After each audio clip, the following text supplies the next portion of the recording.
Je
saisis cette occasion et approche à adopter pour le développement de la communication publique.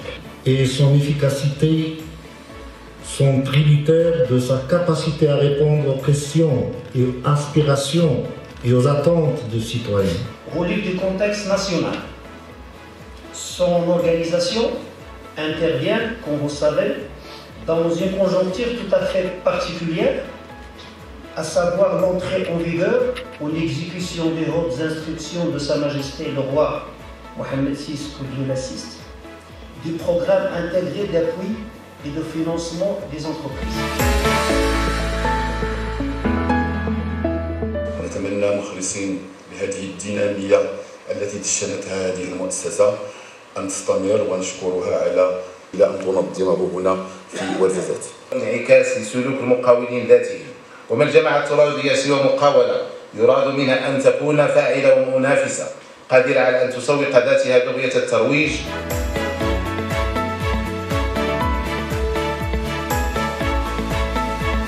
Viennent de manière bénévole s'associer à ces formations.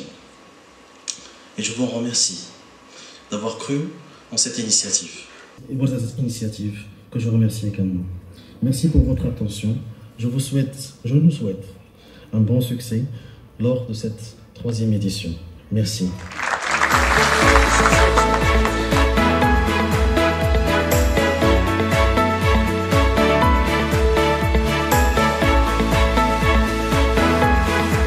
الدورة كانت كذلك هي فرصة لمؤسسة إبراهيم أخياط انطلاقا من العمل اللي قام به المرحوم إبراهيم أخياط في إطار تثمين العمل الجمعوي في المغرب وفي تثمين التنوع الثقافي في المغرب.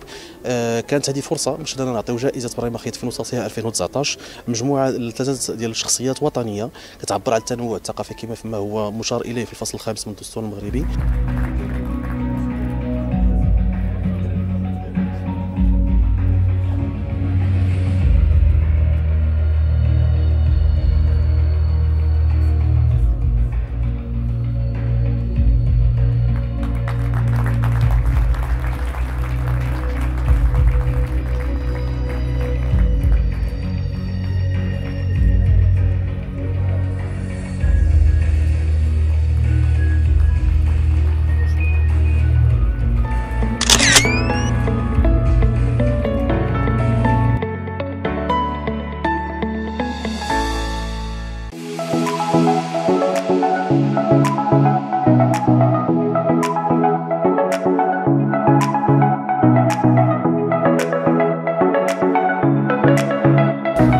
M'inviter ici à faire un petit peu le tour de ce 3e colloque sur la communication territoriale, économie solidaire et diversité culturelle.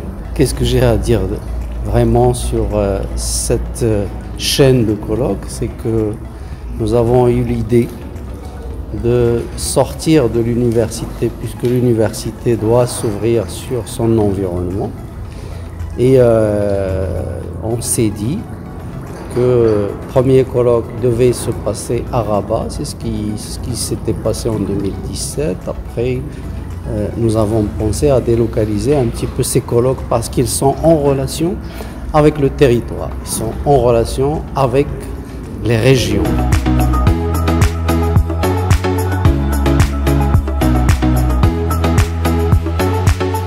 Et leur influence sur le changement des comportements sociaux et l'opinion publique ont montré que la communication joue un rôle.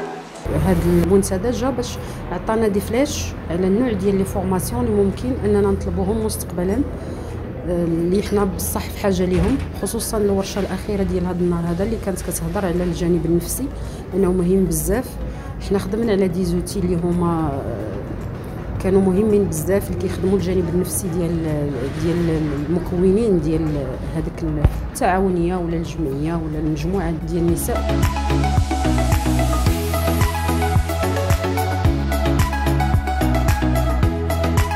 C'était un colloque très intéressant parce que j'ai rencontré des collègues qui viennent de plusieurs pays. Il me semble qu'il y a une quinzaine de pays qui sont représentés dans ce colloque. Et c'était une colloque qui nous a permis d'enrichir un peu nos regards et nos connaissances sur l'aménagement de territoire. La communication publique et la communication politique est très importante et il faut savoir le maîtriser. Il y avait beaucoup de spécialistes dans ce domaine. Il y avait des professeurs, il y avait aussi des jeunes chercheurs, des doctorants, ce qui fait la richesse de cette rencontre. Et je trouve que c'était une occasion extraordinaire de partager, de connaître ce qui se fait dans ce domaine pour tout le monde. Aussi bien pour les chercheurs, mais aussi pour les responsables politiques dans ce domaine. سعيدة جدا بالتواجد ديالي في هذا الكولوك. كنشكر لا فونداسيون الخياط على هذا العرض، على هذا لورغانيزاسيون ديال الكولوك في ورزازات، واللي حضروا معاه المشاركات ديال نسيب العمل، المشاركات ديال السلطات المحلية، المشاركات ديال المجتمع المدني كذلك. يحتوي على تكوين ورشات تكوينية للمجتمع المدني، وهذه هو أول من نوعها. وكذلك كاين باحثين أساتذة من 11 ديال الدول اللي متواجدين معنا هنايا واللي كيشاركوا في المحاضرات والورشات. هذا الملتقى كان فرصة مهمة لتوفير الفضاء للباحثين في علوم الإعلام والاتصال، ولكن أيضا في مجالات قريبة للبحث في مسألة مهمة جدا، وهي كيفية التعامل مع الاتصال العمومي والنظر إليه من خلال ما يمكن أن يقدمه لتثمين التنوع الثقافي، لتقديم التراث، كذلك يعني الانصهار في استراتيجيات التنمية المستدامة وتنمية المناطق التي لها إرث ثقافي وتراثي. ورشات كلها كانوا يعني استفدنا بزاف ديال الحويجات، كانوا غنيين سواء في الكومونيكاسيون، في ليكوت اكتيف، كيفاش اننا نسيرتيفيو البرودوي ديالنا، كيفاش اننا نحميو البرودوي ديالنا باش ما يتقلدش. يعني بزاف ديال لي فورماسيون، وعلى كانوا لي فورماسيون حتى على كيفيه الولوج لمصادر التمويل بحال القروض، بحال دار المقاول. يعني كانوا دي فورماسيون اللي رائعه جدا.